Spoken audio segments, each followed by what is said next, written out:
한국생명이 이달 9일로 예정된 5억 달러 규모의 외화 신종 자본증권의 중도 상환을 하지 않기로 했습니다. 최근 자금 조달이 어려워진 데 따른 것으로 파장이 우려되는 가운데 금융위원회는 흥국생명의 경영 실적이 양호해 문제가 되지 않는다고 밝혔습니다. 미국 연방준비제도가 한국 시간으로 내일 새벽 11월 기준금리를 발표합니다. 0.75%포인트 인상이 유력한 가운데 제롬 파월 연준 의장이 12월 금리 인상폭을 축소할 가능성을 내비칠지 관심이 집중되고 있습니다. 중국 시진핑 국가주석의 사면임 이후 중화권 증시에서 외국인 자금 이탈이 빨라지고 있습니다. 홍콩 거래소에서 공매도 비중은 30%에 육박해 2019년 홍콩 시위 당시보다도 심각한 것으로 나타났습니다. 플랫폼 기업을 대상으로 사상을 통제하는 이른바 홍색 규제가 중국 내에서 강화되면서 크래프톤 등 국내 게임사의 타격이 예상되고 있습니다. 증권가는 목표 주가를 줄하향하고 나섰습니다.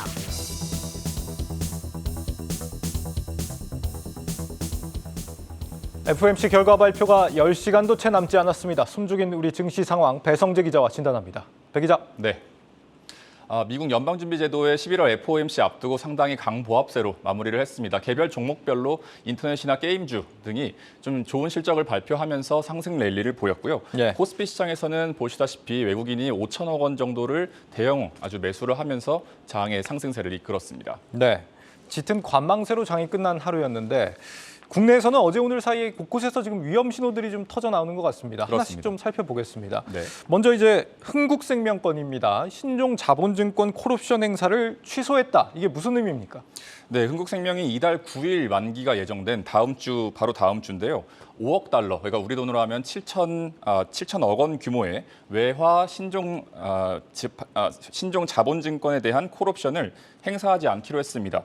당초 흥국생명은 외화와 원화 자본증권 다 어떻게든 수단을 동원해서 이 물량을 소화를 하려고 했지만 금융시장 환경이 좋지 않다 보니까 행사를 하지 않는 것으로 결정한 겁니다.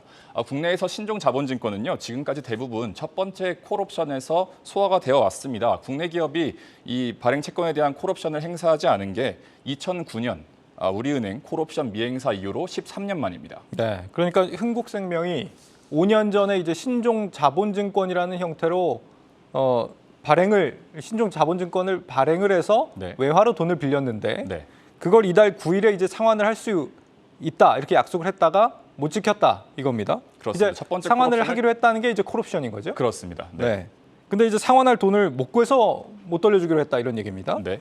신종 자본증권을 이제 보통 영구채라고도 표현들을 많이 하던데 정확히 네. 어떤 개념인 겁니까? 네, 설명을 드려보자면 기업의 자금 조달 수단 중에 하나라고 할 수 있습니다. 채권과 증권의 중간 성격을 갖고 있는 그 상장에서 거래가 가능한 이러한 하이브리드 채권이라고 할 수가 있는데요. 대부분이 만기가 상당히 긴 그래서 영구채라고 불리면서 증권과 상당히 유사하게 거래가 됩니다. 네. 기업들은 일정 기간을 어떤 만기를 걸고 이 신종 자본 증권을 이제 발행을 합니다. 그리고 만기에 콜옵션으로 이걸 사들이는 형태로 이제 운용을 하게 되는데 이번 흥국생명의 신종 자본증권 만기는 5년입니다. 네, 이게 뭐 빌린 돈이긴 하지만 후순위에다가 만기도 굉장히 길기 때문에 우리가 보통 기업들이 자본으로 회계 기준으로 인식이 되죠. 네. 그러다 보니까 기업들이 신종 자본증권을 많이 발행을 하곤 하는데 그렇습니다. 대신 이제 얘기한 대로 이제 콜옵션이라는 형태로 이제 상환 기간을 조절을 하곤 합니다. 네. 그런데 그 콜옵션을 자금을 못 구해서 못 준다 이런 개념인 거죠? 맞습니다. 사실 흥국생명도 앞에서 말씀드렸다시피 신규 자금을 좀 구해서 콜옵션을 행사를 하려고는 했습니다. 정정 신고를 가져왔는데 지난 9월 7일에 3억 달러 규모의 외화 신종자본 증권과 그리고 1천억 원 규모의 국내 후순위채 발행을 하려고 했습니다. 합치면은 앞서 말씀드린 5억 달러에 거의 준하는 금액이죠. 네. 그러나 지난달 31일에 이거를 발행을 결정을 취소를 합니다. 급격한 금리 상승 속에 채권 투자 수요도 많이 줄었고 또 금리도 많이 이자율이 상당히 높아지니까 채권 발행을 지금 미룬 것으로 파악이 되고 있습니다. 그러면 2017년 당시에 조달한 자금은 어떻게 되는 겁니까? 뭐 흥국생명이 그대로 계속 쓰게 되는 건가요? 네, 그렇습니다. 그대로 쓰는 것으로 확인이 됩니다. 다만 금리가 오르는데요. 첫 번째 콜옵션을 행사하지 않으면 해당 시점에 미국 5년물 국채 금리에 가산금리를 더해서 더해서 운용이 되는 게 이 신종 자본증권의 특징이라고 할 수 있습니다. 흥국생명의 경우에 최초 발행했을 때 채권 금리가 4.475%입니다. 근데 이제 이번에 6.74%까지 오르게 됐고요. 이렇게 되면 2%가 넘게 오르는 셈이 되는데 네. 1년 이자액만 단순히 계산을 해봐도 1천만 달러 정도가 차이가 납니다. 우리 돈으로 140억 원 정도가 늘어나게 되는데 이 금액을 감수하고서라도 지금 새로운 채권을 발행할 수 없다. 시장이 그만큼 좋지 않다라고 분석을 해볼 수 있겠습니다. 네. 결과적으로 이 신종 자본증권을 증서를 받고 달러를 빌려준 이 투자자들 대부분 다 이제 외국의 어떤 채권 투자자들일 가능성이 높겠죠? 네. 이분들한테 이제 신뢰를 좀 잃었다 이렇게 판단해도 되는 거겠죠? 네, 뭐 당장 이 시장의 신뢰를 깨뜨린 게 아니냐 이런 반응이 나옵니다. 좀 댓글 반응도 가져와 봤는데 다른 보험사들의 외화 신종 자본증권 발행도 막은 게 아니냐 이런 분노에 찬 반응들이 심심찮게 관측이 됩니다. 앞서 이 신종 자본증권이 거래가 된다고 말씀을 드렸습니다. 지금 어디에 상장되어 있냐면 싱가포르 거래소에 상장이 되어서 거래가 되고 있는 상황입니다. 그러나 이 해당 소식이 전해진 이후에 액면가 100을 기준으로요. 지금 보시면 빨간색이 이제 사자 그리고 초록색이 팔자인데 거의 절반 가까이가 지금 내려온 것을 확인할 수가 있습니다. 그런데 10월 중순 그러니까 한 18일에서 20일 정도에는 이 흥국생명이 이것을 콜옵션을 할 거다, 외칠 거다라고 이야기를 해서 좀 거래도 늘고 가격도 거의 100에 가까워지는 현상을 보였었는데 어떻게 보면 좀 대외 신인도 하락이 불가피한 상황이라고 할 수도 있겠습니다. 흥국생명의 신인도 하락이 우리 국내 어떤 기관들에도 영향을 미칠 거다 이런 경계의 목소리도 나오는데 아무래도 이 투자자들의 어떤 신뢰가 낮아지면서 채권 가격도 떨어지고 또 채권 투자 수요까지 위축될 거다 이런 지적이 나옵니다. 인터뷰 들어보시겠습니다. 최근에 레귤레이션 이슈라든가 기업들의 펀더멘탈 저하 가능성 고조로 인해서 국내 기업이 발행한 외화 채권의 신용 스프레드가 좀 확대 기조를 보였었는데 이번 이벤트로 인해서 추가적으로 투자 심리가 좀 더 위축될 가능성이 존재한다. 네, 또 보험업 감독 규정상 콜옵션 상한 여부에 대한 당국과의 사전 교감이 당연히 있을 수밖에 없었는데 당국이 이외에 그 태광산업이라는 대주주가 있는 흥국생명에 채권 상한을 어떤 독려를 하지도 않고 왜 방관했느냐 이런 비판의 목소리도 지금 나오고 있는 현실입니다.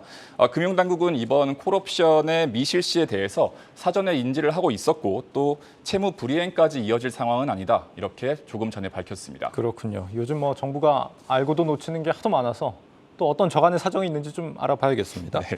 아무쪼록 이제 외화 신종 자본증권 이제 운영하는 다른 기업들한테는 타격이 없길 좀 바라봐야겠고 그리고 지금 케이프 투자증권이 구조조정에 들어갔다는 얘기도 들립니다. 구조조정이라는 표현이 또 등장했습니다. 그렇습니다. 이 케이프 투자증권이 법인부와 리서치 사업부를 올해를 끝으로 폐지를 하고 해당 사업부 임직원들의 더 이상 계약을 제시하지 않겠다라고 밝혔습니다. 관련 인원수가 약 한 30명 정도로 전해지고요. 회사 측은 이 투자 전문 회사에 집중하겠다 이런 입장을 밝혔습니다. 그러나 이 레고랜드 사태로 촉발된 자금 경색이 본격적으로 이제 채용에도 좀 불어닥치고 있는 게 아니냐. 이러한 어떤 우려의 목소리가 나옵니다. 업계 관계자는 수익이 발생하지 않거나 또 고정 비용이 많은 사업 부분을 축소 정리할 가능성이 이 증권 산업 업계에서 불가능성이 있다 이렇게 전하고 있습니다. 네, 증권업계 전반에 구조조정 칼바람이 부는 게 아닌지 걱정이 되고요.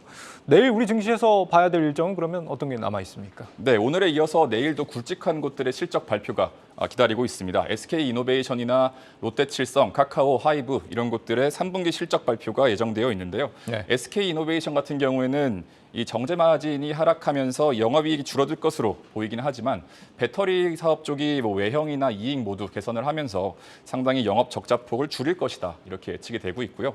하이브 같은 경우에는 3분기 BTS의 공연이 없었기 때문에 좀 영업이익이 좀 소폭 하락하지 않겠느냐 이런 전망이 나오고 있습니다. 네. 아무래도 새벽에 FOMC 결과 그리고 그에 따른 뉴욕 증시의 향방 이런 것으로 결정이 될 내일 증시가 그렇게 좀 결정이 되긴 하겠지만 오늘 카카오뱅크나 카카오페이 이런 것들도 예상에 뛰어넘는 실적을 발표하면서 아무래도 좀 상승 랠리를 보이지 않았겠습니까? 3분기 실적, 내일 나오는 3분기 실적 잘 지켜보셔야겠습니다. 네.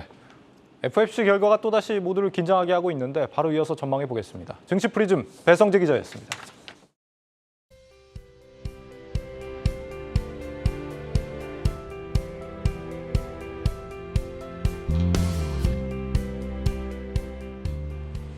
네, 이런 가운데 뉴욕 증시 분위기는 다시 얼어붙었습니다. 이런 만큼 내일 FOMC 이후 나올 발언들이 그 어느 때보다 중요해졌는데 월가 전망들을 오민지 기자와 함께 살펴보도록 하겠습니다. 오 기자, 일단 간밤 증시 흐름 보면은 좀 아쉽다고 이야기를 해야 될 것 같은데 고용 지표가 발표가 되면서 파장이 좀 큰 모습이거든요. 어떤 상황입니까?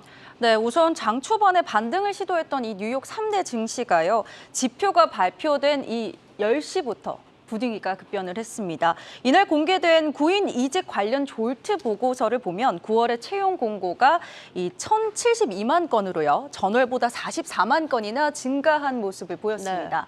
이 예상치였던 985만 건보다도 훨씬 높은 그러네요. 수준이었습니다. 이 고용 시장이 여전히 강력했다라는 시그널이 나오면서 이 고용 지표 때문에 연준에서 중요하게 다루고 있는 지표다 보니 연준이 피벗에 대해서 다시 고려하지 않는 것 아니냐 이런 우려감이 나온 겁니다. 이 통화 정책을 전환하기보다는 기존의 긴축을 유지하는 것 아니냐라는 우려감 때문인 거죠.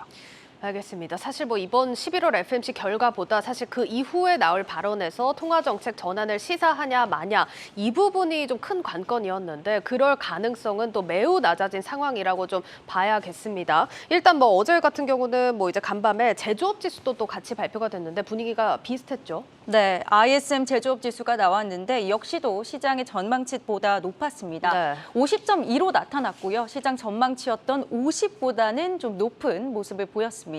지금 연준이 하고 있는 긴축이 과거랑 비춰봤을 때 전혀 약하지 않거든요. 네. 굉장히 강력한 긴축인데 시장에서는 이 정책이 먹혀들지 않고 있다 이런 시그널로 보고 있는 겁니다. 이 로저 퍼거슨 전 연준 부회장이요. 이 긴축 종료에 대한 기대감에는 동의하지 않는다라면서 지금 현재 연준은 인플레이션 상황에만 집중을 하고 있다. 그래서 앞으로의 물가 또 고용 보고서가 중요하겠다라고 언급을 했습니다.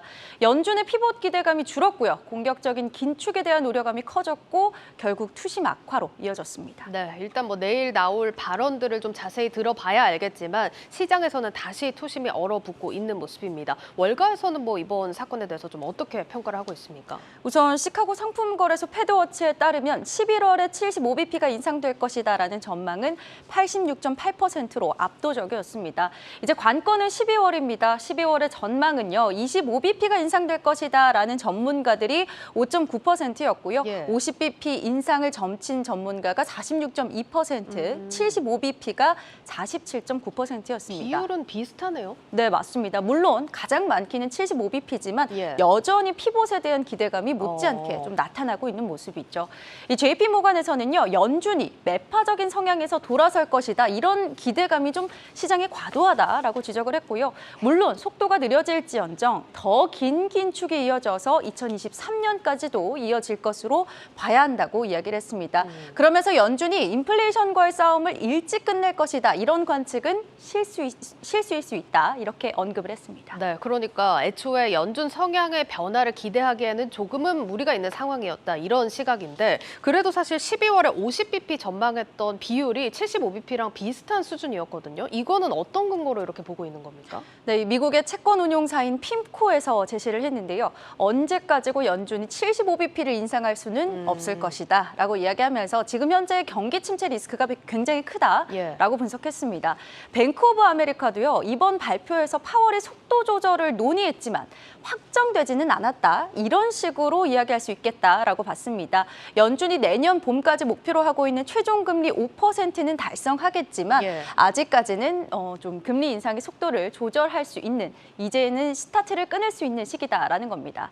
현재 12월에 50bp 인상을 전망하는 기관을 정리해 보니까요. 뱅크 오브 아메리카, 골드만삭스, 모간 스탠리, 에버코어가 이렇게 전망하고 있고요. 75bp를 전망하고 있는 기관이 UBS, 크레디트 스위스, 도이체방크, 노무라 증권이었습니다. 네, 이렇게 쟁쟁한 기관들도 전망이 엇갈리다 보니까 사실상 확답을 기대하기는 좀 어려운 상황으로 보입니다. 그래도 사실 10월 이렇게 상황을 보면 다우가 46년 만에 가장 큰 상승폭을 보여줬습니다. 이런 랠리는 어떻게 해석을 해야 될까요? 우선 약세장을 거치면서 좀 밸류에이션 부담이 줄어든 영향이 크다 이런 분석입니다. 네. 월가에서는 기업 자체의 펀더멘탈은 여전히 좋다라고 이야기를 했고요. 밸류에이션이 부담이 줄어든 기업들을 중심으로 강력한 랠리가 좀 나타난 것으로 보고 있습니다. 그래서 연말까지는 그래도 좀 양호한 흐름이 나올 수 있지 않을까 이런 기분 좋은 전망도 나오고 있는데요. 월가 전문가의 멘트 들어보시죠. Our outlook here at Gradient Investments is for a strong Q4 and solid setup into 2023. So it really didn't surprise us that we had a good market. Certainly, it was better than we were expecting, which is a good thing. But I think overall we're still set up for a good finish to the 2022 year, and set up well for 2023. 네, 뭐 확신할 수는 없겠지만 그래도 연말까지는 양호한 시장 흐름이 나올 수 있다 이런 기대감이 보이는 분석이었습니다. 그래도 경기 상황 그 어느 때보다 면밀히 또 지켜봐야 될 것 같은데 12월 FOMC까지 이제 딱 한 달 정도 남았습니다. 어떤 지표들 중요하게 봐야 될까요? 일단 당장 내일 피봇에 대한 기대감을 좀 반영하는 발언들이 나오더라도 11월에 나오는 이 지표들이 이 발언을 뒷받침해줘야 된다라는 사실은 명확합니다. 그래서 이 11월에 나오는 지표들 함께 짚어보려고 하는데요. 일단 12월 FOMC가 12월 13일과 14일에 진행됩니다. 그 사이까지 아직 시간이 좀 남았고요. 두 번의 소비자 물가지수가 발표가 됩니다. 우선 이번 주 금요일인 4일에는 10월 고용보고서가 나오고요. 다음 주에는 10월의 미국 소비자 물가지수, 미시간대 기대 인플레이션 잠정치, 또 생산자 물가지수가 발표됩니다. 연준의 정책 결정의 좌표가 될 이런 지표들이기 때문에 어떤 결과로 나올지 또 시장의 반응은 어떨지 함께 살펴보실 필요가 있겠습니다. 네, 잘 들었습니다. 고웨스트 오민지 기자였습니다.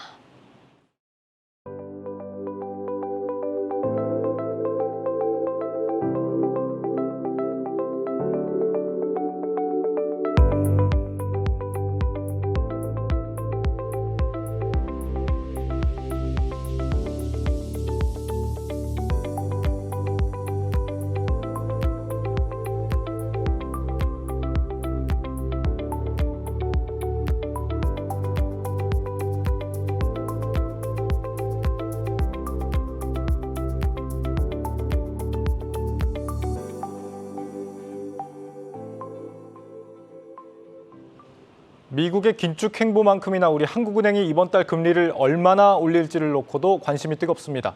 당장 금리 결정의 핵심 지표인 소비자 물가가 10월 들어 또다시 반등한 것으로 나타났습니다. 인플레이션 기대 심리도 여전히 높은 상태여서 추경호 경제부총리가 주장했던 10월 물가 정점론에 대한 불신도 커지고 있습니다. 이민재 기자 리포트 보시고 이어가겠습니다.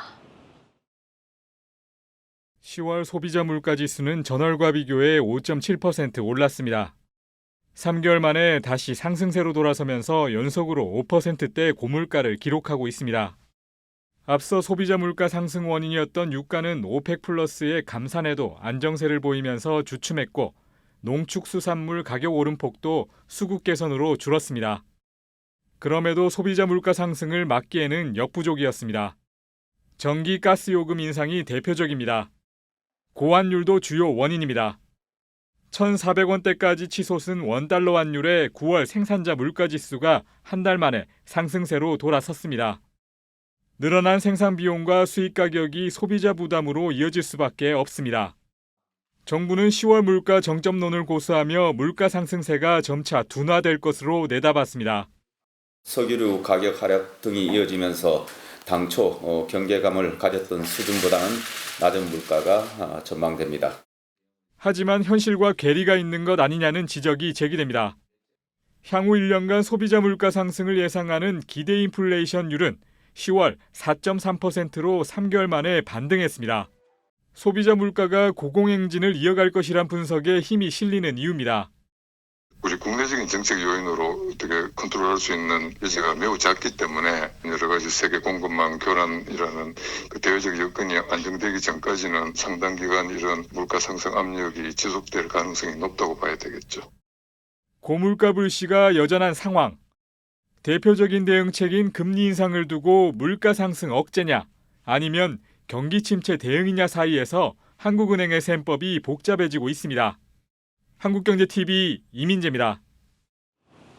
물가가 진정되지 않으면서 이번 달 기준금리 결정을 놓고 한국은행의 고심도 깊어지고 있습니다. 25bp냐 50bp냐 금리 인상폭에 따라 우리 경제에 미칠 영향들 짚어보겠습니다. 한국은행 출입하는 김보미 기자 나와 있습니다. 김 기자, 일단 하는 금통이 24일입니다. 내일 FOMC 결과를 좀 보고 방향을 결정을 하겠네요. 네, 맞습니다. 이창용 총재가 지난달 금통위에서 이 5, 6%대 높은 물가 상승률이 지속될 경우에는 이 금리 인상 기조를 계속 이어나갈 것임을 명확히 했습니다. 네. 다만 그 인상 폭에 대해서는 이 연준의 스탠스 변화를 비롯한 대외 여건을 보고 결정하겠다고 밝힌 바 있는데요. 이 때문에 이번 FOMC에서는 금리 인상의 폭도 물론 중요하겠지만 이 연준의 속도 조절론에 대해서 제롬 파월 의장이 어떤 발언을 내놓을지가 또 한은이 주목하는 중요한 포인트가 될 걸로 보입니다. 네, 25bp냐 50bp냐 이번에는 시장에서도 굉장히 전망이 팽팽하게 엇갈린다면서요? 네, 맞습니다. 오늘 국내 채권 전문가들을 대상으로 해서 이 11월 금리 인상 전망치 설문조사를 좀 해봤는데요. 연락이 닿은 국내 18개 증권사 가운데 10곳이 25bp 인상을 예상했습니다. 50bp 인상은 총 7곳이었고요. 그리고 나머지 한 곳은 확률이 현재 반반이어서 11월 FOMC 결과를 보고 결정하겠다고 밝혔습니다.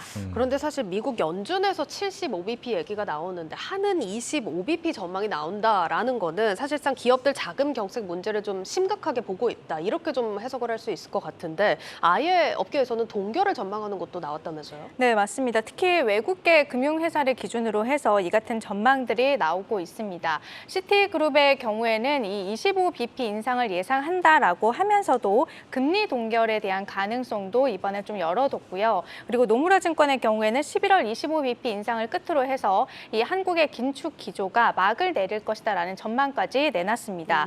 이유는 추가 금리 인상을 버텨낼 수 있는 이 경제 체력이 없다라는 건데요. 네. 이 레고랜드발 자금시장 경색 해소를 위해서 현재 이 150조 원에 가까운 유동성이 투입되고 또 공급을 예고하고 있지만 시장 긴장감은 여전히 높은 상황입니다. 여기에 금리 인상을 급격하게 단행할 경우에는 금융시장 불안이 심화될 수 있다는 우려가 나오고 있고요. 예. 또 이태원 사고로 인해서 이 내수 소비 심리가 당초 예상보다 더 빠르게 얼어붙을 것으로 예상되는 가운데 이 부분 역시 경기 침체 우려를 자극할 수 있다는 점에서 이 불안 요인으로 지목이 됐습니다.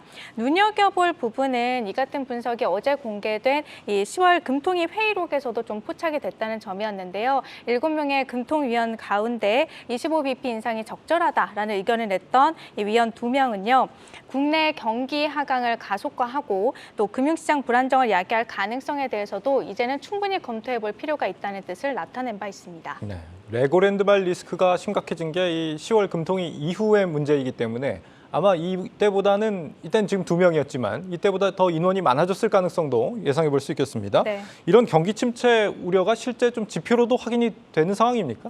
네, 확인이 되고 있습니다. 올해 우리나라 실질 GDP 성장률 자료를 좀 같이 보시겠습니다. 네. 1분기 0.6% 그리고 2분기 0.7% 성장을 이어가다가 3분기 들어서 좀 반토막이 난 모습인데요. 네. 이것도 그나마 이 반도체 업황 악화에 따른 수출 부진 속에서 민간 소비와 내수가 버텨주면서 가능한 수치였습니다. 하지만 지금은 내수 소비 심리마저 좀 위축될 위기에 처해 있어서 예. 4분기 마이너스 성장이 좀 불가피하다는 전망도 조심스럽게 나오고 있는데요. 이 부분에 대해서는 한국은행 역시 역성장 가능성을 어느 정도 좀 염두에 두고 있는 모습을 보이기도 했습니다.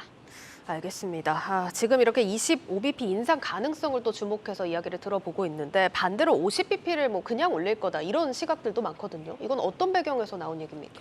일단 무엇보다 한미 금리 격차 확대에 따른 어떤 리스크 부담이 클 것이라는 게 50bp 인상을 예상하는 증시 전문가들의 견해입니다. 예. 금리 차가 사실 너무 크게 벌어지게 되면 이 자본 유출이 확대될 수 있고 또 환율이 오르면서 수입 물가가 올라서 전체 물가 상승률을 끌어올리는 요인으로 또 작용을 할 수가 있는데요.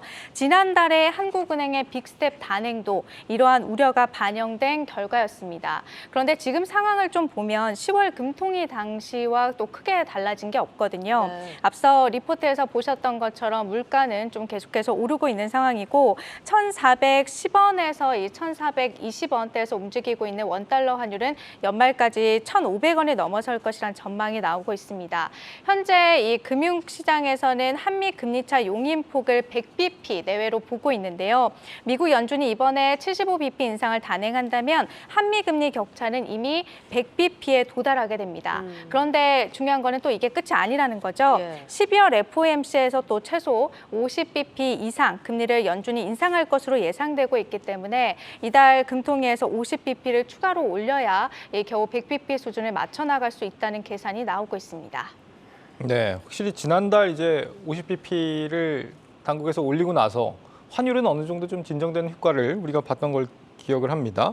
그렇다면 만약에 이번에도 50bp를 올린다고 한다면 경제에는 어떤 영향을 주게 될까요? 우리 경제에? 당장은 대출금리 상단이 8%에 도달할 걸로 보입니다. 이 5대 시중은행의 주택담보대출 변동형 금리를 보시면요. 지난달 말 기준으로 4.97에서 7.49%를 나타냈는데요. 한 달 전과 비교했을 때는 대략 한국은행 빅스텝 분만큼 딱 올랐습니다. 그런데 여기에서 50bp가 추가로 더 오른다라고 한다면 이 금리 상단이 8%에 근접하거나 이보다 이를 더 넘어설 수 있을 것으로 좀 보이는데 2008년 금융위기 당시 이후 거의 14년 만에 8%를 넘어서게 되는 겁니다. 이건 사실 전세 대출과 또 신용 대출도 비슷한 상황인데요. 그만큼 차주들의 이자 부담이 커지면서 가계 소비 여력이 또 축소가 되고 연쇄적으로 경제 전반에 부정적인 영향을 한층 더 키울 수 있다는 의미입니다. 네. 더불어서 채권 시장의 경우에는 이 50bp 인상을 단행할 경우에는 자금 경색이 한층 더 심화될 수 있다는 전망이 조심스럽게 나오고 있습니다. 물론 현재 정부가 나서서 이 유동성을 공급하고 있지만 시장이 완전히 안정을 되찾기까지는 1년여 가량의 시간이 걸릴 것이라는 게 또 금융권의 시각이거든요. 네. 이런 상황에서 큰 폭의 금리 인상을 단행할 경우에는 또 단기 채권 금리가 다시 뛰면서 안 그래도 위축돼 있는 매수 심리를 또 얼어붙게 만들고 기업들의 자금 조달난을 심화시킬 수 있다는 분석이 나옵니다. 단기 채권으로 분류되는 이 CD 금리와 CP 금리는요. 각각 3.97% 그리고 4.67%로 2009년 이후 최고 기록을 또 경신한 상황입니다. 네, 이게 정말 쉽지 않은 상황이긴 합니다. 네. 그러니까 지금 뭐 전망이 나오는 걸 보면은 가계대출 이자 부담하고 기업들의 자금 조달 이런 부담들이 좀 심화될 거다라는 전망인 건데 25bp 인상을 한다면 좀 다를까요, 상황이?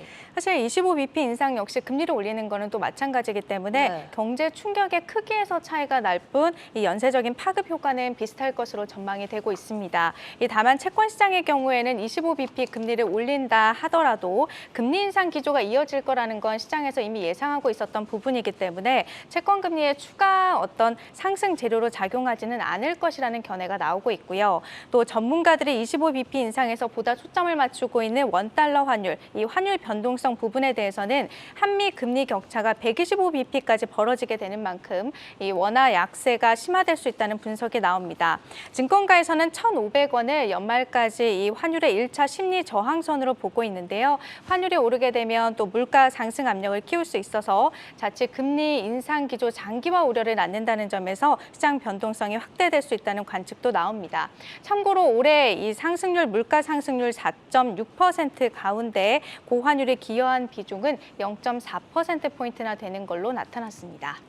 많이 올리면 이자 부담이 걱정이고 적게 올리면 외화 유출이 걱정이고 그야말로 진퇴양난입니다. 한국은행 출입하는 김보미 기자였습니다.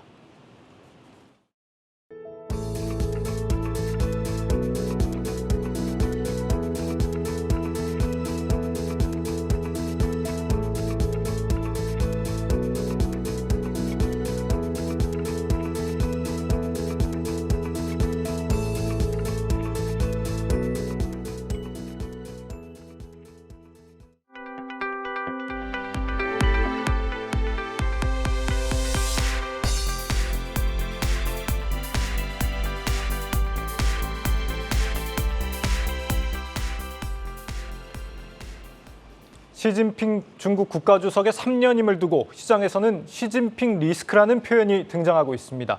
반시장적 행보가 한층 강화될 거란 우려 때문입니다. 그런데 이런 우려가 최근 조금씩 현실로 다가오고 있습니다. 당장 중화권 증시에서 외국인들의 자금 이탈 움직임이 심상치 않은 것으로 나타났습니다. 증권부 김종학 기자 나와 있습니다. 김 기자, 일단 중화권 지수가 오늘은 상승을 하긴 했지만 시진핑 주석 집권 이후에 하락폭이 이미 좀 상당한 것 같아요. 네, 중화권 증시 전체적으로 지금 시진핑 주석의 3년임 이후에 굉장히 큰 변동성을 계속해서 나타내고 있습니다. 네. 지난 24일에 이제 중국의 당대회가 끝난 직후의 증시 상황은 다시 조금 짚어보면 홍콩 H지수가 당일 하루 만에 7.3%가 빠졌고 홍콩 항생지수도 6% 넘게 빠지는 큰 낙폭을 보였습니다. 당일에 10% 넘게 빠졌던 있었던 중국 알리바바, 텐센트 이런 기업들의 주가가 어제 오늘 조금 반등하면서 낙폭을 상당 부분 줄이기는 했습니다만 전체적으로 시장 지수를 보면 중국 상해나 선전, 홍콩 H, 항생 등 중화권 주요 지수가 여전히 연저점 수준에 머물러 있는 상태입니다. 시장이 급격히 위축된 건 외국인 자금 흐름에서 어느 정도 파악이 가능한데 지난달에만 중국 본토 주식을 매도한 자금이 9조 원 넘고 대만 주식 같은 경우에도 5조 원 이상의 자금이 빠져나간 것으로 파악이 되고 있습니다.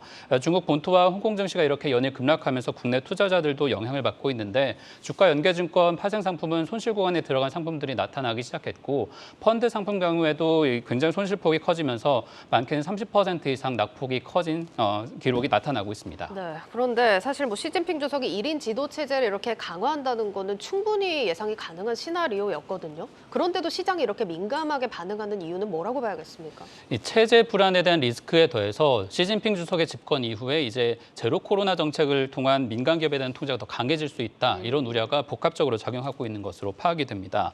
시진핑 1인 체제를 유지하더라도 상무위원회에서 공청당 출신이 그동안에 견제를 조금 해왔는데 이번에는 이제 20기가 구성이 되고 나면 이러한 견제 세력이 모두 사라지게 됩니다. 내년 3월에는 리커창 총리의 후임이 되는 리창 상하이시 당서기 같은 경우에는 경제 경험보다는 상하이 봉쇄 정책을 주도한 인물이라는 점에서 투자자들의 신뢰를 지금 얻지 못하고 있는 상황입니다. 이 부분에 대해서는 박상현 하이투자증권 이코노미스트의 얘기를 조금 더 들어보겠습니다. 공동부유라는 자체는 어떤 자본주의를 지향하던 중국 경제의 사회주의적인 색채가 사실은 들어오는 부분들이기 때문에 그것이 결국 중국의 저성장이라든지 또 한편에서 보면 미국과의 갈등 문제 또 대만 문제 이러한 것들을 상당 부분 결국 증폭시킬 수 있다는 우려를 좀 자극한 것 같고요. 네, 이런 환경 변화에 맞춰 조금 더 우려되는 부분은 중국의 이제 전체 경제 상황을 보면 부동산에 의존하는 비중이 25%를 넘는 것으로 파악이 되거든요. 그런데 이제 중국의 부동산 개발 회사 그리고 주택 시장 같은 경우도 워낙에 지금 시장 흐름이 좋지 않기 때문에 중국 정부가 고심을 많이 하고 있습니다. 대표적인 사례인 헝다 사태 같은 경우에도 벌써 3년이 지났는데 부동산 버블을 이런 위험이 나타나지 않도록 조치를 하는 사이에 대출 규제를 하고 있는데 이게 오히려 중국 소비 시장을 억누르면서 경제 전반의 탄력을 떨어뜨리는 것으로 파악이 되고 있습니다. 이런 상황에서 이제 시진핑이 세제 강화를 포함한 사회주의 색채가 강한 공동부유 같은 정책을 펼 수 있다라는 실망감 때문에 그대로 금융시장이 조금 더 우려스러운 반응을 나타내는 것으로 볼 수 있습니다. 이 당대회만 지나면 많은 게 좀 달라질 걸로 기대를 했는데 말이죠. 더 압박과 통제를 좀 강화하는 쪽으로 흘러가는 모습입니다. 네. 그런데 이 중국 본토 쪽보다도 이 홍콩 증시 쪽이 오히려 더 요동치는 모습을 보이는 것 같던데 어떤 이유라고 봐야 됩니까? 중국 본토보다 외국인 자금이 훨씬 많이 들어와 있기 때문에 중국 정부와 서구 자금 사이에서 끼어 있다 이렇게 좀 파악을 할 수 있을 것 같습니다. 중국 본토보다는 플랫폼이나 혁신 기업들이 주로 상장해 있는 홍콩 시장은 중국과 외국인 투자자들 사이에서 말 그대로 정말 끼어 있는 상황인데 기본적으로 이 그래프에 보시는 것처럼 시장 참가자의 41%가 외국인 기관 또는 개인들입니다. 이렇다 보니까 최근에 달러 강세에 맞춰서 홍콩 달러를 미 달러로 바꾼 다음에 빠져나가는 이른바 차이나런의 아주 속수무책인 상황인데 더구나 이런 투자자들은 지정학적인 위험을 악용해서 공매도를 하는 그런 현상까지 나타나고 있습니다. 이 현대차증권에서 낸 보고서를 조금 참고해서 보면 올해 홍콩 증권거래소에서 연간 공매도 비중이 평균적으로 23.4%인데 지난달 7일에는 29.7%까지 올라갔던 것으로 파악이 됩니다. 이게 어느 정도 높은 숫자냐면 그래프에 보시는 것처럼 가장 왼쪽에 있는 2016년 조지 소로스가 위안화 약세를 공격했었던 당시 그리고 2019년 홍콩 시위가 나타났던 때보다 훨씬 더 많은 공매도가 일어나고 있는 것이고요. 2015년과 2016년 사이에 소로스가 공격하던 당시에도 주식과 채권 시장이 동시에 무너지면서 시장이 한 차례 큰 변동성을 보였는데 그때보다 훨씬 상황이 안 좋다라는 겁니다. 이런 위험을 키우는 건 역설적이게도 홍콩 시장을 그동안 지탱해왔던 달러 페그제인데 홍콩은 달러당 7.75에서 7.85 수준에서 홍콩 달러를 유지하도록 달러 페그제를 적용하고 있습니다. 그러나 올해는 미국이 워낙에 급격하게 금리를 올리다 보니까 페그제대로 환율을 올리려다가 이러한 외환 보유고를 동원하고 있는데 이게 오히려 홍콩 내부에서 사용해야 할 자금들을 말라붙게 하는 그런 악순환으로 이어지고 있습니다. 이런 유동성 부족이 결국에는 시장을 아주 망가뜨리고 있다라는 평가까지 나오고 있는데 이 부분은 하나증권의 김경환 연구원의 분석을 조금 들어보겠습니다. 미국이 긴축을 하는데 중국 경기 불황이 오래됐을 때는 항상 그 끝에 홍콩 시장이 조금 이 어떤 독특한 구조로 인해서 상당히 그 위험이 극대화되는 경향이 있었고 올해 2022년은 공매도나 주식에 대한 강렬한 베팅으로 취약점의 연결고리에서 조금 그런 부분들이 극대화되는 게 홍콩 증시의 지금 상황이고요. 상하단이 다 지금 열린 상태로 아직 지수 하단의 구축이 잘 안 된 그런 상황입니다. 네, 일단 외국인 투자 자금이 많은 시장이고 여기에 공매도 영향에 외화 유동성 문제까지 겹치면서 좀 변동성이 크게 나타나고 있다 이런 얘기입니다. 네. 사실 우리 투자자들도 중국 증시에 투자하시는 분들 굉장히 많거든요. 네. 근데 지금 뭐 파생 상품 투자자분들은 이미 손실 구간에 진입을 했다라고 하는데 어느 정도 상황입니까? 파생 상품을 설명드리기 전에 펀드 투자하시는 분들을 조금 더 얘기를 하고 지나가겠습니다. 네. 193개의 지금 중화권 펀드가 있는데 이 펀드들을 계속해서 뭐 적립식으로 투자하신 분들은 조금 덜 하겠습니다만 대체로 30%가량 연초 이후 하락한 상태입니다. 중국 주식형 펀드의 전반적인 본토에 투자하는 상품들만 연초 이후 마이너스 34%, 중화권, 홍콩과 대만을 포함한 주식에 투자하는 사람들을 포함해서도 마이너스 28% 수준으로 상당히 상황이 좋지 않습니다. 개별 펀드들로 좀 짚어보면 국내에서 3위 정도 규모 되는 ETF 중에 미래에셋 타이거 차이나 전기차, 솔라 액티브 ETF가 있는데 이게 마이너스 34%고요. 미래에셋 타이거 차이나 행생테크 역시 중국의 기술 기업에 투자하는 ETF 같은 경우에도 마이너스 47%, 굉장히 성과가 좋지 않습니다. 예.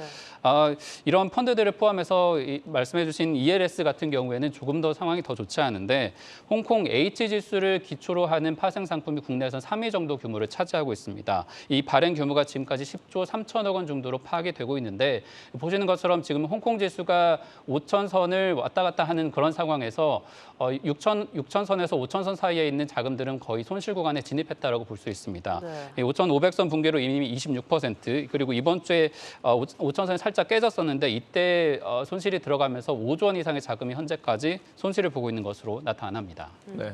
이 며칠 우리 증시가 뜻밖에도 좀 상승을 했는데 이걸 네. 놓고 패시브 자금들이 중국 증시에서 우리 증시로 좀 이동한 게 아니냐 이렇게 보는 시각들도 있습니다. 이게 좀 근거가 있는 얘기입니까? 통상적으로 중국 시장의 어떤 반사이익을 보는 게 한국 시장이기 때문에 이런 기대가 어느 정도는 합리적이긴 합니다만 실제로 정말 효과가 있는지에 대해서는 의견이 분분한 것으로 보입니다. 일단 이 신흥국 지수의 구성을 좀 볼 필요가 있는데 MSCI 분류 기준으로 이 신흥국 지수 내에서는 중국이 31.3%, 대만이 13% 정도이고 우리나라는 10.6% 비중을 차지하고 있습니다.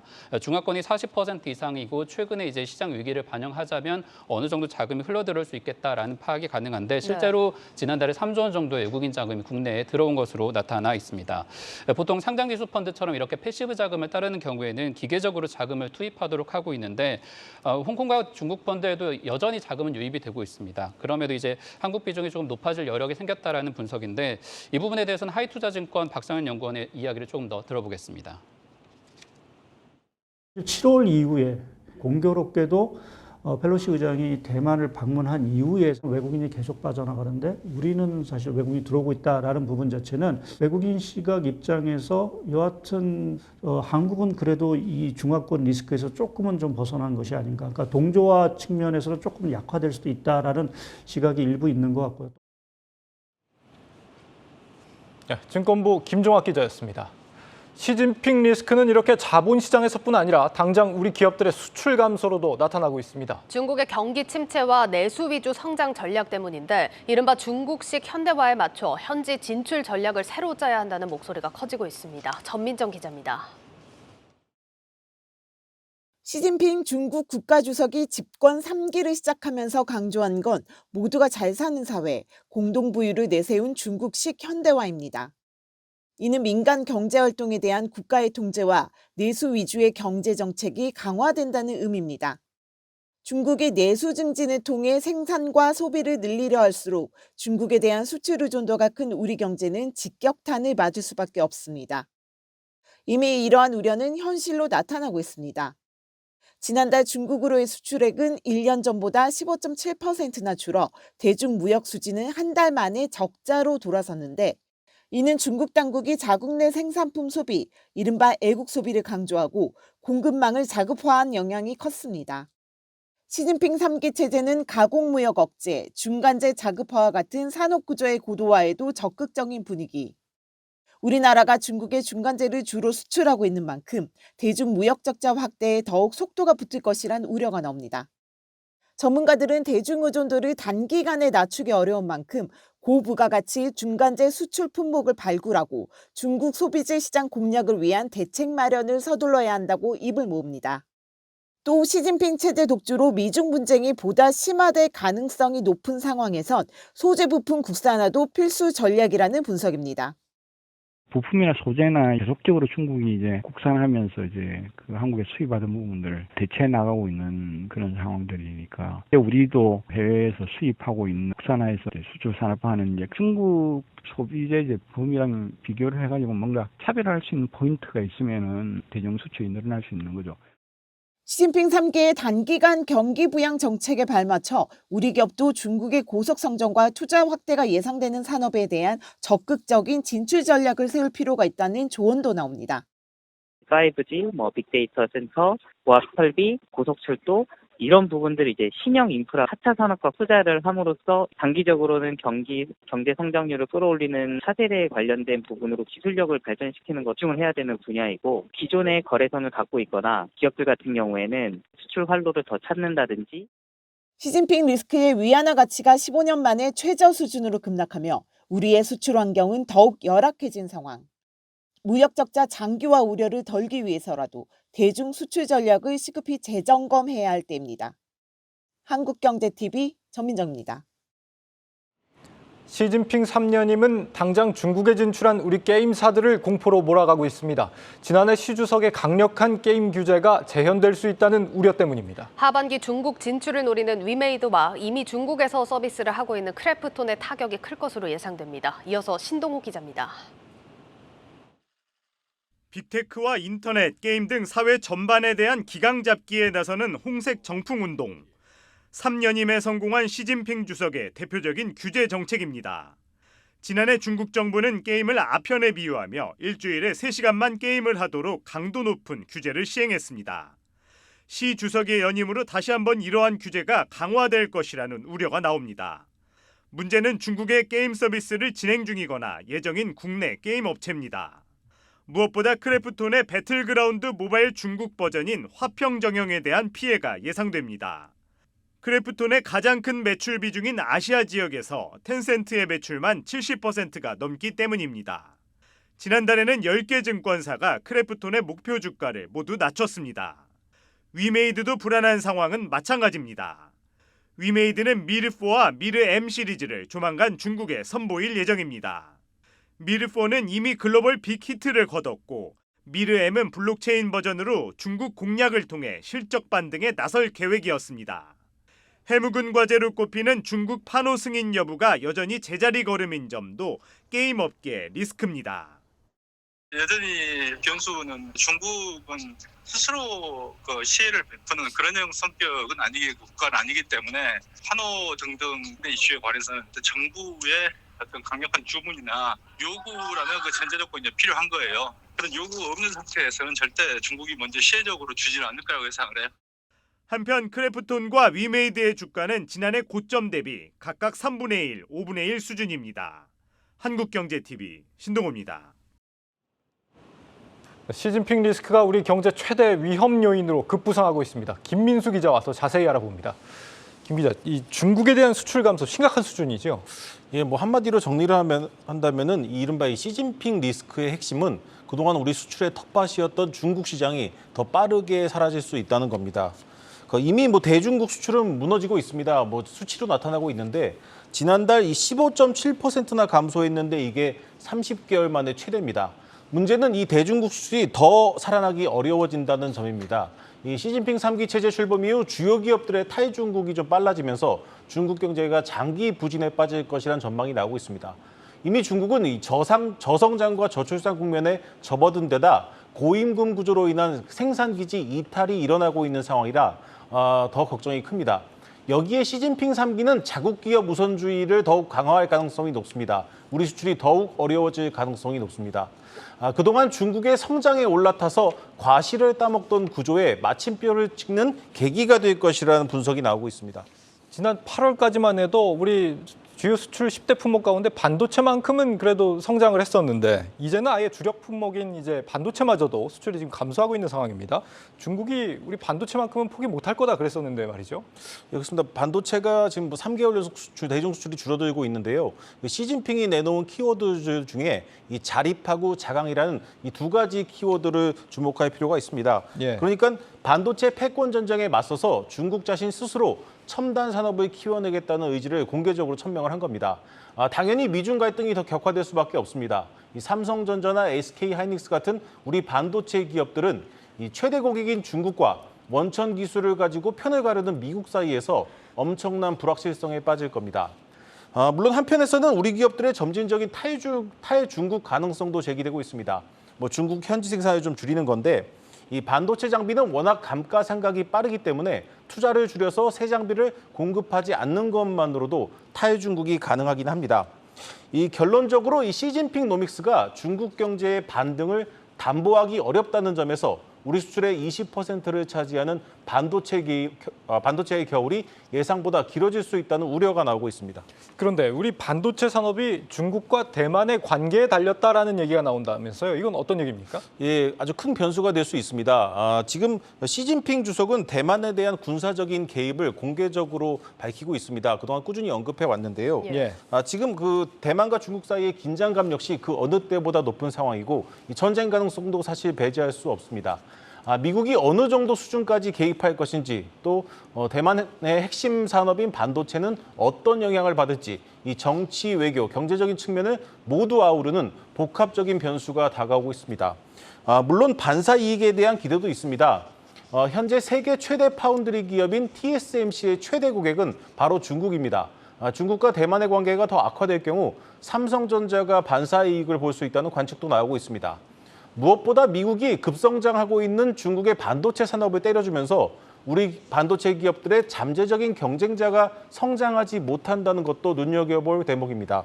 물론 미국에 그만한 대가를 치러야 합니다. 그러니까 앞서 언급해 주신 대로 중국이 자국 기업을 더 적극적으로 이제 키우는 노력을 강화할 걸로 지금 예상이 되는 상황인데 이렇게 된다면 반도체를 포함해서 우리 기업 전반적으로 좀 피해가 오지 않을까 싶기도 합니다. 네, 그렇습니다. 적극적이라는 말보다 이제 노골적이라는 표현이 더 적합할 것 같습니다. 네. 지금도 중국은 이 첨단 산업은 물론 자국 기업들을 키우기 위해 편파적인 보조금 정책이나 보호무역을 펼치고 있습니다. 이 시진핑 3기에서는 조금 더 대놓고 나올 것이라는 관측이 지배적입니다. 한 예로 현대차그룹이 현재 전기차와 프리미엄 제네시스를 기반으로 다시 중국 시장에 문을 두드리고 있는데 네. 그동안 사실 중국 시장에서 철수한 상태였지만 전기차 최대 시장 가운데 하나가 될 수 있는 중국 시장을 놓칠 수 없다는 판단에서 다시 도전하고 있습니다. 중국 시장 전용 전기차를 만들고 현지 생산을 위해서 공장 재가동도 준비하고 있었는데 현재 상황을 놓고 다시 재검토하는 분위기입니다. 이 시진핑 3기 이후 상황이 급변할 가능성이 있다는 판단 때문인데요. 이런 분위기는 비단 현대차뿐만 아니라 중국 사업을 하는 대부분의 우리 기업들 사이에서 감지되고 있습니다. 그러면 우리 입장에서 앞으로 중국과의 교역 관계는 어떤 식으로 좀 가져가는 게 좋을까요? 예, 일단 그 시진핑 주석이 사실상 종신 연임의 길을 가면서 이를 두고 이제 중국의 개혁 개방 시대가 끝났다는 해석이 나오기도 합니다. 그러니까 세계무역기구 WTO 체제 아래서 성장했던 중국의 30년 성장이 끝났다는 거죠. 시진핑은 이 덩샤오핑이 도입한 시장경제 체제의 색깔을 지우고 공산주의 본연의 모습으로 돌아가려는 움직임을 보이고 있습니다. 이 시진핑 3기에 대한 국제금융시장의 냉정한 평가가 이를 뒷받침하고 있습니다. 당연히 중국 경제의 발전과 함께 우리의 성장이 함께 가는 시대도 끝이 난 걸로 보입니다. 물론 중국의 성장 둔화가 우리 경제에 타격을 줄 것이 분명하지만 무섭게 성장하던 중국 기업들이 이 성장 궤도를 이탈한다면 우리에게 또 기회가 될 수 있습니다. 중국 시장을 벗어나 새로운 시장을 찾는 것도 물론 중요합니다. 하지만 현실적인 준비도 좀 필요하다는 지적이 나옵니다. 이 탈중국을 외치고 있는데 아직 우리 경제의 중국 의존도는 30%에 육박하는 것이 현실입니다. 네. 그래서 중국의 산업 고도화에 맞춘 새로운 수출 전략이 여전히 유효하다는 평가가 나오고요. 무엇보다 급성장하는 중국의 내수 시장을 공략할 새로운 마케팅 전략이 필요하다는 지적이 나옵니다. 이제 그 K라는 단어로 대표되는 한국의 브랜드는 더 이상 중국에서 통하지 않는다는 것이 지금 우리 기업들이 중국에서 마주하고 있는 현실입니다. 네. 김민수 기자였습니다.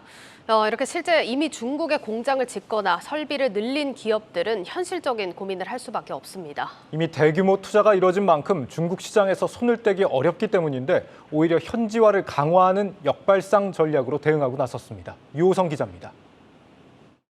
시진핑 3기 출범으로 중국 시장 불확실성이 커졌지만 국내 기업들은 중국을 쉽게 떠날 수도 없는 상황입니다. 지난해 우리나라가 중국에 투자한 금액은 66억 8천만 달러, 우리 돈 9조 5천억 원 수준으로 10년 내 최대치입니다. 이미 투자한 금액이 워낙 크다 보니 당장 중국 사업 철수로 감내해야 할 손해가 천문학적 규모일 것으로 추정됩니다. 사업을 뭐 어떻게 줄이거나 하기에는 너무 멀리 온, 그러니까 한껏 하고 있는 그런 회사들 입장에서는 변화를 하기가 더 힘든 약간 그런 상황인 거죠. 실제로 풀무원은 올해 초 베이징 2공장을 가동하고 두부 생산량을 연간 6천만 모로 지금보다 4배 확대하겠다는 계획을 세웠습니다. 두부 공장 건설에 투자한 액수만 300억 원. 현지 생산 덕에 가격 경쟁력이 높아져 중국 매출이 연간 2배가량 성장하고 있는데 그러다 보니 중국 시장을 포기하기보단 현지 소비 트렌드에 맞는 제품을 개발하는 등 현지화를 강화하겠다는 전략입니다.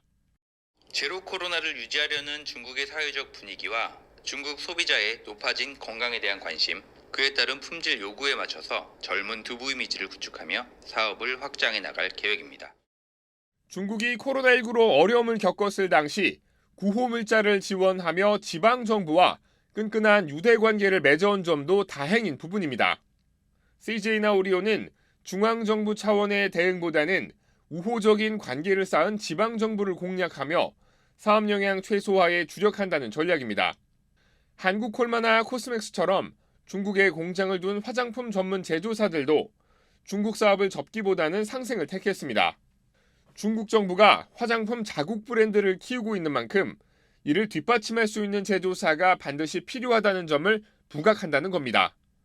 제형들로 할 수 있는 영역이 다르고요. 마이크로바이옴이라든가 아니면 다른 회사들이 하지 못한 제형들이 좀 많아요. 그런 부분들에 대한 것들은 이제 계속 어드베스트 하고 있고. 시진핑 3기 출범에 따라 중국 정부의 외자기업 정책 변화가 전환점을 맞을 것으로 예상되는 가운데 중국 시장에서 살아남기 위한 국내 기업들의 고민이 깊어지고 있습니다. 한국경제TV 유호성입니다.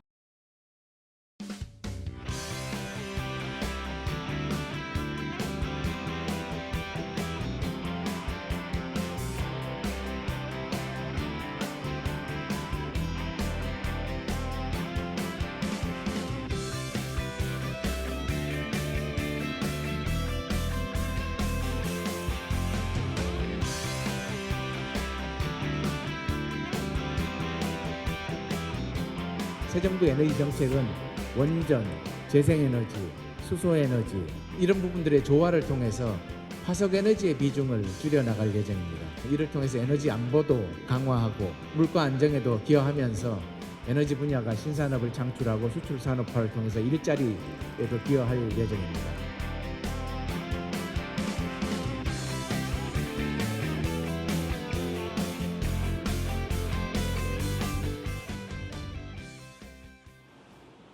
글로벌 제조회사가 직원들의 이직률이 1.5%밖에 되지 않는 비결을 공개했습니다. 급여와 복지보다 더 중요한 것이 있다는데 글로벌 인재포럼 현장 강미선 기자가 다녀왔습니다. 스마트폰 강화 유리와 TV 브라운관에 들어가는 세라믹 제품을 생산하는 기업 코닝. 이 회사는 170년의 업력을 갖고 있지만 직원 이직률은 1.5%에 불과합니다. 우리나라 근로자의 평균 이직률이 5%인 걸 감안하면 3분의 1 수준입니다. 코닝의 이직률이 낮은 건 직원들과 영구적인 유대 관계를 추구하는 조직 문화가 있어 가능했다는 설명입니다. Organizational culture is 10 times more important. Sometimes it's the job that we're recruiting them for. When they bring a skill set that we like and we don't have a position, we'll actually design a job around the individual. 직원들의 가족까지도 회사 구성원으로 인정하는 행사를 열고 실무 경험이 없는 직원이 들어오면 경험을 시켜 실적보단 회사와의 유대 관계를 쌓는 데 집중시킨다고 덧붙였습니다. 한국경제신문이 주최하는 글로벌 인재 포럼에선 디지털 대전환 시대 미래 인재 확보 전략이 집중 논의됐습니다. 인공지능, 차세대 반도체, 빅데이터 등 신산업을 선도하기 위한 융복합 인재 양성은 당면한 국가적 과제가 됐습니다. 대전환 시대를 헤쳐갈 인재 육성이 그만큼 중요하기 때문입니다. 후지 이대로 도쿄대 총장과 오세정 서울대 총장은 대학 교육이 어떻게 변화해야 할지를 대담 화두로 삼았습니다. 후지 도쿄대 총장은 대학 교육이 학생들에만 초점이 맞춰지는 것이 아닌 직장인들의 업무를 연결시킬 수 있는 재교육 모델도 만들어야 한다고 말했습니다. 3년 전 시작한 도쿄대의 직장인 대상 데이터베이스 교육 프로그램을 그 예로 소개했습니다. And that was started teaching in 2019, and then the number of students is doubling every year. And then now their enrollment is more than 1,000 or 1,000. Another good thing is by having those kind of interaction with the company, then we could know that what they need, and then this is also really a good, dialogue in between the academia and the industry. 두 대학은 복수 전공 제도 활성화로 학과 간 장벽을 허물고 창업 지원 등 기업가 정시를 장려하는 제도를 더 강화해야 한다고 강조했습니다. 디지털 사회의 전환과 인구 감소라는 구조적 변화에 맞춰 다양하게 교육시켜야 인재 양성의 선순환을 이룰 수 있다는 겁니다. 한국경제TV 강미선입니다. 뉴스플러스를 마치겠습니다. 여러분 고맙습니다.